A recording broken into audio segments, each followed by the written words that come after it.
It's Spring Equinox. Welcome to Mama Mandala. I'm Hagar, and yeah, it's the first day of spring here in the Northern Hemisphere. Hence, I'm outdoors taking a moment outside in the afternoon. The bees are buzzing around me. There's flowers that are blooming. I live in LA, so spring comes early here, and everything is in bloom. So life, when we look at the cycles of the earth, spring is when life emerges, when life comes forth, when it's arising from within the earth and everything is bursting open. And the beginning of spring is like that awakening moment. Let's think about the cycles of nature, and if we think of the way that pagan holidays celebrate the wheels of the year and the cycles of nature, Imbolc is mid-winter. It's the time between winter solstice and the spring equinox, and that's the time when things begin to wake up, to stir, but it's all happening on the inside, under the surface, in the belly of the earth. Spring equinox is when things emerge, when the buds are opening into blossoms, when the bees are buzzing all around, the insects are sipping on the nectar, and life comes forth. This is a time of growth.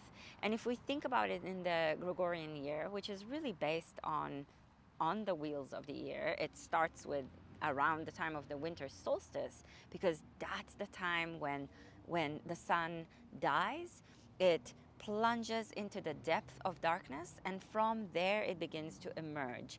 From there it begins to rise again and grow again in power. Sorry, I had to adjust the camera there because I'm resting it on a plant and it started to fall toward me. So this is the time of year when we may look at ourselves and look at our lives and ask ourselves, okay, I had some intentions in the beginning of the year. I started to decide what I'm going to work on. It started to maybe gain a little bit of momentum without really being expressed outwardly yet during around midwinter. And then spring comes and things are starting to come out. Now, I know how life works.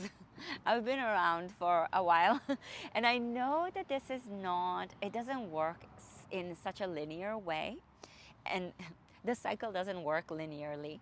And it also doesn't always, we don't always align with the seasons. We don't always feel the phases of the moon in such a coherent kind of a way. It's not like, oh, it's the dark moon, so I'm depressed, or it's a new moon, something new is starting. It's a full moon. I'm feeling something fully coming into expression. Just like now, spring equinox comes, and you may not experience this growth that I'm talking about. But what I find extremely beautifully helpful when we orient ourselves toward the seasons, toward the cycles of nature, is that we can begin to work with the ideas that the season invokes. So during this time, we can ask ourselves, what is growing in my life? What am I growing in my life? What are some of the things that I've set for myself for this year and I'm starting to see growth? What are the things that are surprising and have nothing to do with the intentions that I have? What are the things that I'm really generating and working on? Where is my attention? What's waking up in my life?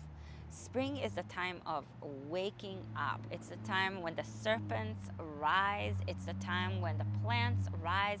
All the energy on the earth is rising toward sunlight, toward the growing power of the sun.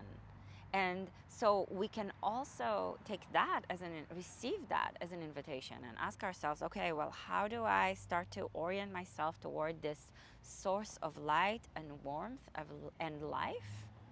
And what is full of life in my experience right now? And sometimes what I find really interesting is that the fullness of life is going to give us a wide variety of experiences that are going to give us the fullness of life. So let me kind of explore this with you for a second. Sometimes what is really alive in our world are things that are more similar to death.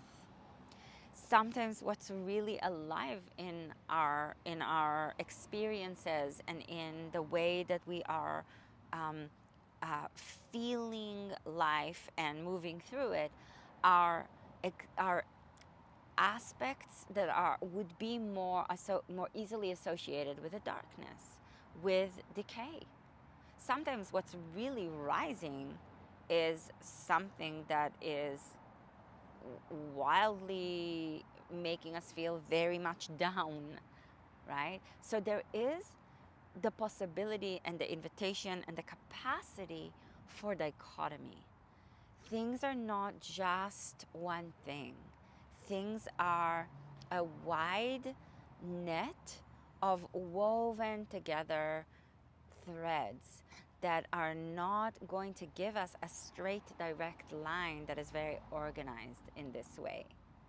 So as the bees buzz around and they sip on nectar, this is us buzzing around our lives and sipping on the nectar of our experiences.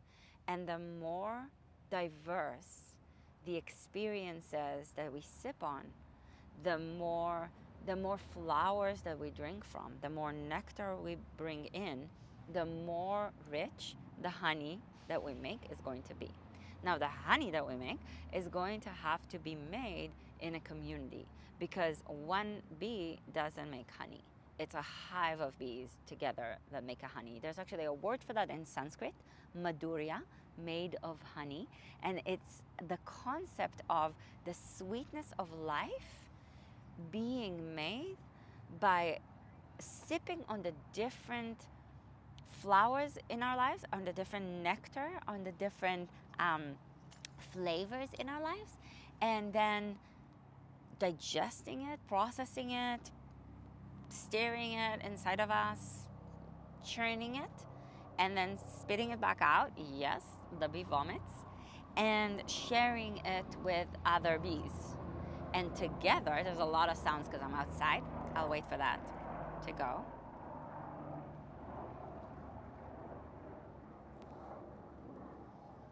Okay, I think the helicopter is far enough. So it's kind of nice to be outside and there's a lot of life going around. So we share it with other bees, and that's what makes the honey. And I learned this concept of Madhurya from Professor Douglas Brooks. If you like some of the things that I share, not just today, but often in my sessions here, check him out, Douglas Brooks of Rajanaka. Incredible knowledge source and wisdom source, and deep, long time teacher of mine. So I highly recommend. So this is the time when we get to go out into the world and take in, receive from the world different experiences. Now, right now in the world, culturally, so societally, right, collectively, there's a lot of experiences that are terrifying and they make us worry. Again, lots of sounds. I'm sorry. I thought it would be fun to be outside.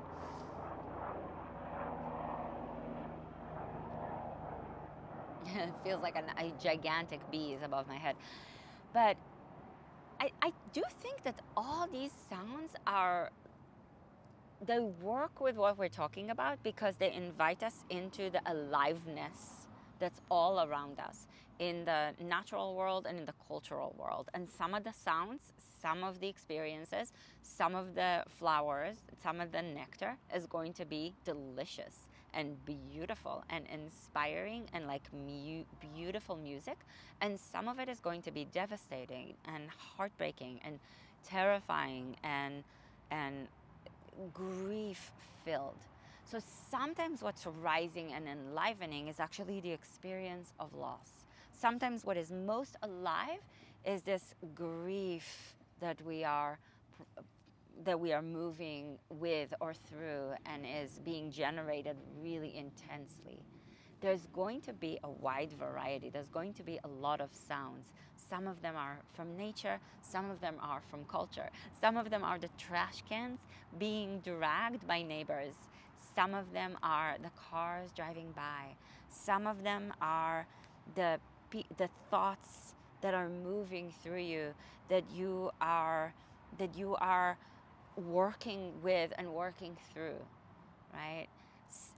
There's going to be a wide variety of ourself, and this is the time of year where the aliveness is very much here for us to tap into. And I think that to consider the way that life's diversity is the aliveness, because we're so we're so in love with the idea of aliveness being spring, and we so think of the death of, you know, Samhain time, of mid-fall, of the Halloween time, as not life.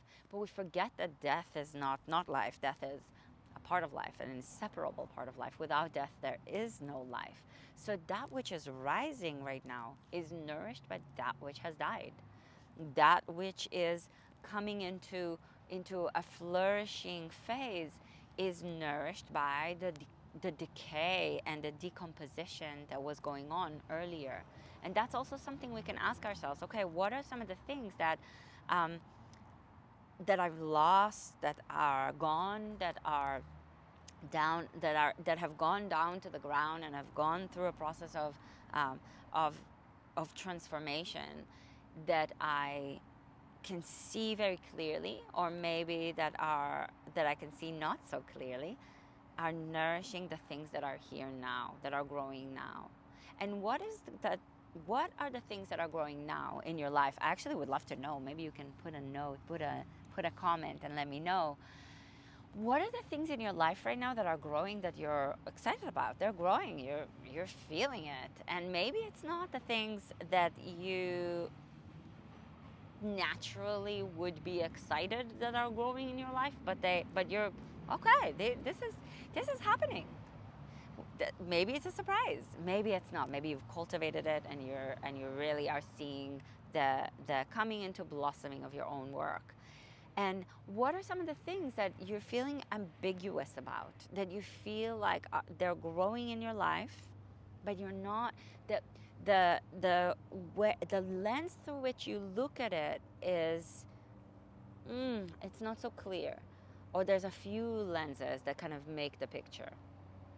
And what are some of the things that you feel like, wow, that's really growing in my life, and that is really not what I want? This is really painful.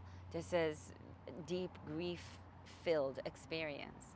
So please put in the comments the 3 answers to these questions. But also, what do you want? What do you want to grow?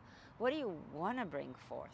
What do you want to join springtime with and bring into a flourishing process? And the flourishing process, it's beautiful because it invites the bees. So it invites the interwoven, the interconnectedness of all of life, because the experience isn't just of one species, right? The whole of life is of many. Think about yourself. You're made of a wide tapestry. I hear that a lot in spiritual circles, containers. People think about finding their own voice, really looking inside and finding the authenticity of their voice, which is a wonderful thing to do. But our own voice is always going to be an expression of many voices that we've heard in our lives, and how it's moved through us. Again, it's the way that we as a bee digested the nectar, because there's going to be the influence, excuse me, something went through my throat. So there's going to be these experiences that we have heard, the voices that we've heard, the conversations that we've heard in our lives in the family of origin. There's going to be the voices that influence you that are your friends. There's going to be the influencers that influence you. There's going to be the people you learn from, the people you don't even notice that you receive knowledge from, but they're going to be in you too as part of what makes your voice your own. There's going to be all the experiences that you've had. There's going to be the type of community you want to belong to. So that's going to be part of the voice that you develop. So the voice that we develop as who we are is always going to be more diverse than just you yourself.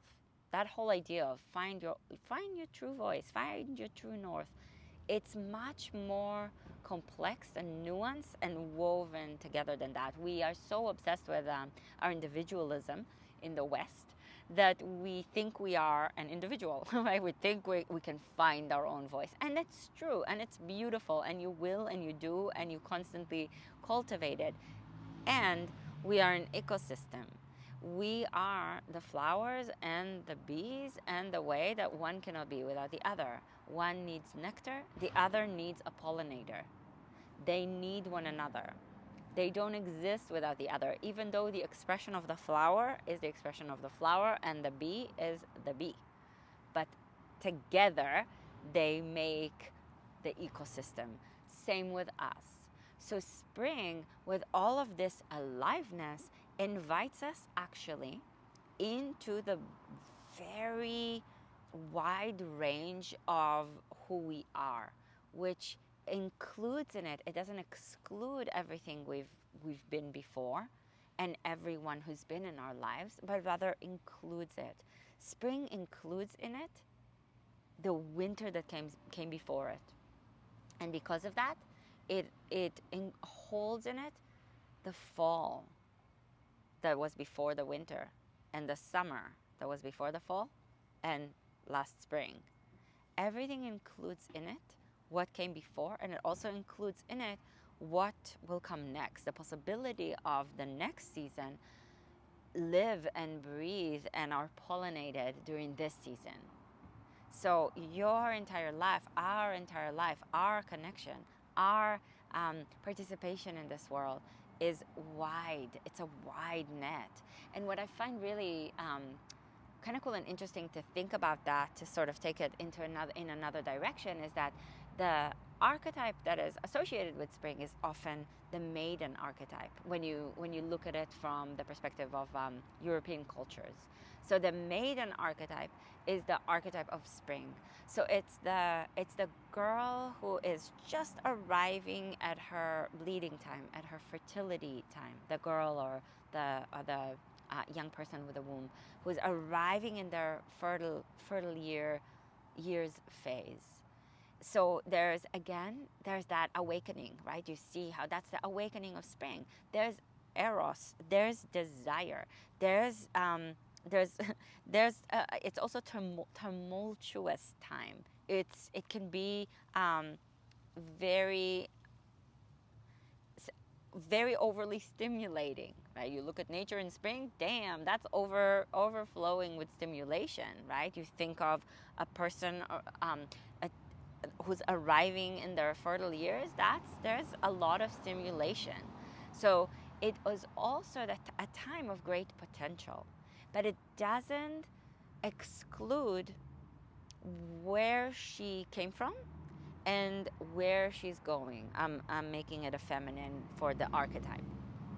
The maiden always holds in her the mother and the crone. She is holding in her the teachings, the cradling of the mother and the way that the grandmother has taught her things. And she's holding in her the possibilities of her own becoming of a mother. And she also is a mother because she takes care of her grandmother. She's maybe a little older than Little Red Riding Hood, but she's the girl that takes food to her grandmother. So she mothers the grandmother when her grandmother is sick. And she takes care of her mother, and her mother takes care of her. And they are in each other. The mother holds the past of her own maidenhood, and the future of her cronehood. And the crone holds her, the way that she was a mother and the way that she was a maiden. And she holds the possibility of the next maiden that will be created as she passes. So the wheel of the year is sort of sitting with those archetypes very, very deeply. This is the time when maiden arrives in her fertile time. And we can ask ourselves again, what am I pollinating? So it's not only what am I growing, but who am I growing with?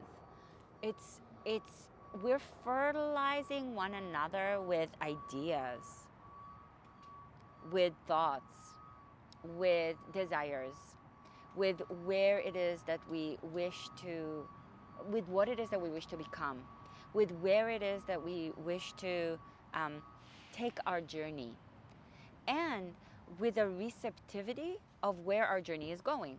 What is it becoming? What is it turning into? Because it's not turning, it hasn't turned into what you thought it would, right? Like oftentimes in life, it doesn't go in the direction that we want necessarily. There's a bend in the road. I love that so much. That's from I think it's from Anne. It's from Anne of Green Gables, but it's from the second book, I think. So it's the bend in the road. You can't see what's coming, but it's twisting, and you know that it's shifting and it's changing and it's taking you somewhere else. It's going to take you somewhere else than what you planned. And so the time of spring is the time when we work with where we are, but we also work with a desire of where it is that we want to go. We're bringing from within us the possibilities and the imagination and the creativity that's going to bring the next thing. Now, spring equinox is called an equinox because there's an equal time between light and darkness. So it is an invitation to work with the idea of balance. But here's what I'd like to kind of take us, because balance is so momentarily. There's never balance in life, hardly ever, except for twice a year, fall equinox, spring equinox. Most of the time in our lives is going to be more of this. What is needed more now? We need more of that. Okay, let me cultivate that. So most of the time in life, it's not balanced. It's what we want to reach for is integration. And I've been thinking this morning about how to work with the energy of integration and of kind of equalizing something, of creating a little bit of that feeling of balance, is not by trying to make it even. Yeah, you can sometimes, and that's great when that happens, but most of the time it's going to be, okay, the thing that is going to give me what I need in order to again balance it is the counter argument. It's okay, to bring balance, I'm going to need the thing that is the opposite of how I see the situation, or not necessarily the opposite, because that's so linear, but it's different. It's something else. And again, the counterpart, the counter partner, the counter question, the counter culture. All of that is how we keep growing the situation. That's very the situation. Keep growing ourselves. And that's very much the energy of spring. It's very much this moment where, okay, there's a lot of forces that are working together, some of them in complement, some of them in opposition, some of them in conflict, some of them in neutrality. Not everything necessarily cares about everything else, right? Like sometimes it's not seemingly connected, but like, let's say, I can't really think of anything right now, because all I can think of is how everything is interconnected. But there's going to be species in nature that are not necessarily seemingly working together, but they all work to some degree with the same forces, and they all in a certain way interact with one another, and we are not separate from it. We are part of it because we are part of a natural world, no matter how much we forgot that we are. And playing with the seasons and paying attention to that really helps us connect to that part of us that we forget that is connected to nature. Noticing what's growing around you, noticing what herbs, what plants, what trees are in bloom, what trees are starting to show their leaves. So where I am, the sycamore trees are starting to come into their green season. Oh, I love when that happens. But I also really love the time when they turn yellow and brown and fall in the wind and scatter all over the place.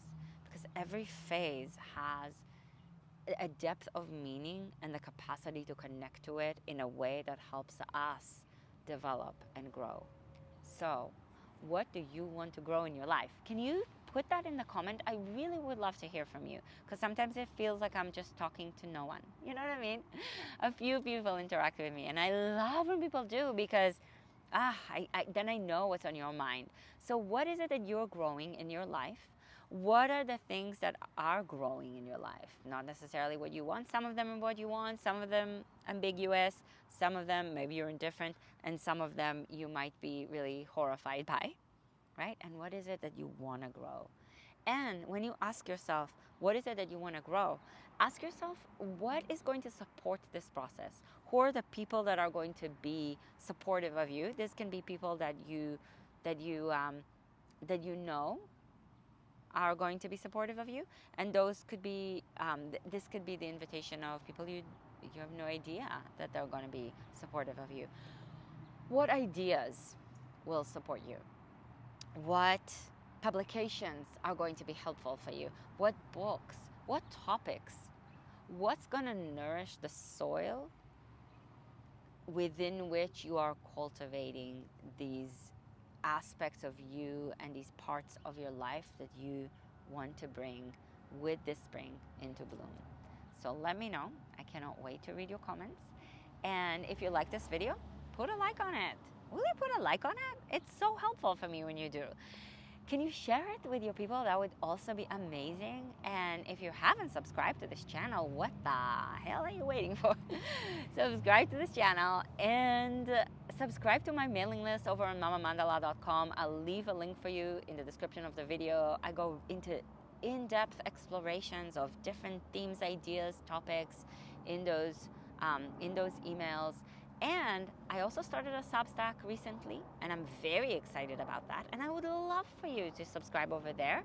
I'm growing their different ideas. There's a lot of different things I want to and can and hopefully will do there.